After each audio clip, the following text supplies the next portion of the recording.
Assalamualaikum warahmatullahi wabarakatuh. Selamat datang di channel Lembar Islam. Semoga teman-teman selalu dalam keadaan sehat dan bahagia. Di kesempatan ini kita akan belajar tentang kelompok orang yang dicintai Allah Subhanahu wa taala sebagaimana yang tertulis dalam Al-Qur'an dan hadis Nabi. Teman-teman, ayat-ayat dalam Al-Qur'an maupun hadis menjelaskan ada sejumlah kelompok manusia yang dicintai Allah Subhanahu wa taala. Rasulullah SAW juga bersabda, sesungguhnya Allah Maha mencintai. Dia mencintai orang-orang yang berbuat baik. Merujuk pada buku karya Adnan Tarsyah berjudul Manusia yang Dicintai dan Dibenci Allah, berikut ini adalah kelompok orang yang dicintai Allah Subhanahu wa taala karena senantiasa berada di jalan yang baik. Mari kita pelajari satu persatu. Yang pertama, Allah mencintai orang yang bertakwa.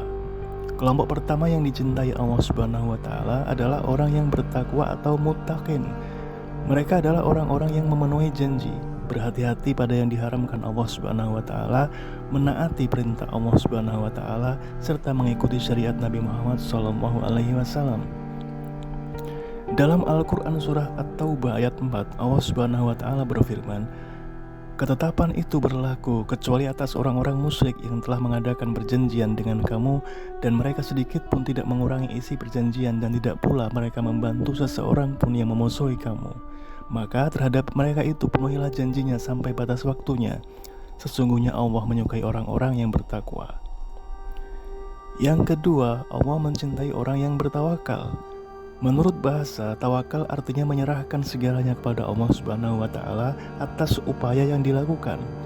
Sifat ini adalah sifat tertinggi yang merupakan bentuk cinta kepada Allah Subhanahu wa taala.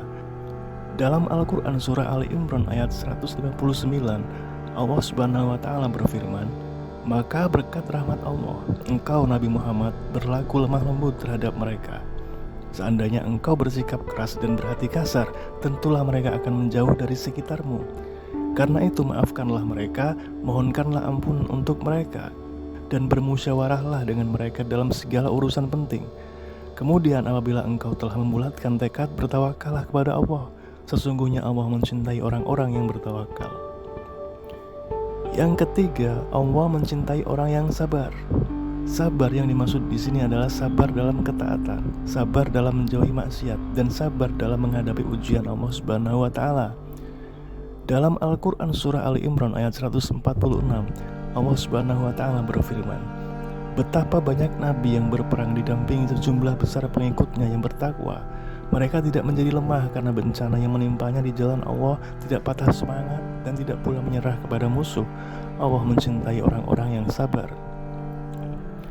Yang keempat, Allah mencintai orang yang berjihad atau berjuang di jalan Allah Subhanahu wa taala.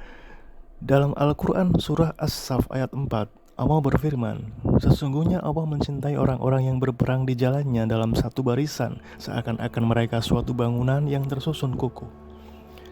Ayat itu menjelaskan bahwa Allah Subhanahu wa taala mencintai orang-orang beriman yang berbaris teratur menghadapi musuh Allah di medan perang. Yang kelima, Allah mencintai orang yang adil. Orang yang adil adalah mereka yang senantiasa menyerukan kebenaran dan ketakwaan kepada Allah Subhanahu wa taala. Hal ini sesuai dengan firman Allah dalam surah Al-Maidah ayat 42.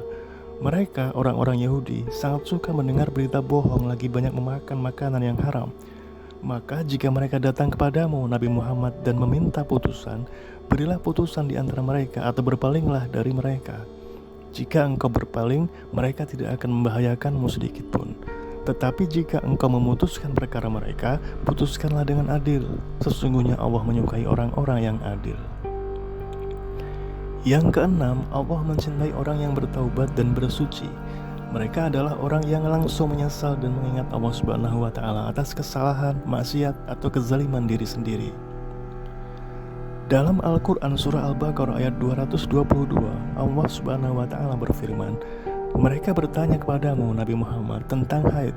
Katakanlah itu suatu kotoran. Maka jauhilah para istri dari melakukan hubungan intim pada waktu haid, dan jangan kamu dekati mereka untuk melakukan hubungan intim hingga mereka suci atau habis masa haid. Apabila mereka benar-benar suci setelah mandi wajib, campurilah mereka sesuai dengan ketentuan yang diperintahkan Allah kepadamu. Sesungguhnya Allah menyukai orang-orang yang bertaubat dan menyukai orang-orang yang mensucikan diri. Yang ketujuh, Allah mencintai pemimpin yang adil. Pemimpin yang adil adalah orang yang melihat sesuatu untuk kemaslahatan umat. Keadilannya juga merujuk pada memerintah dan menegakkan hukum. Mereka yang disebut pemimpin adil adalah pemimpin yang menjaga hak-hak kepemilikan, memerangi musuh, menghukum orang-orang yang berbuat kerusakan, dan melaksanakan hudud atau batasan. Dalam hadis riwayat Tirmidzi, Rasulullah SAW bersabda, "Sesungguhnya manusia yang paling dicintai oleh Allah pada hari kiamat dan memiliki kedudukan paling dekat adalah pemimpin adil."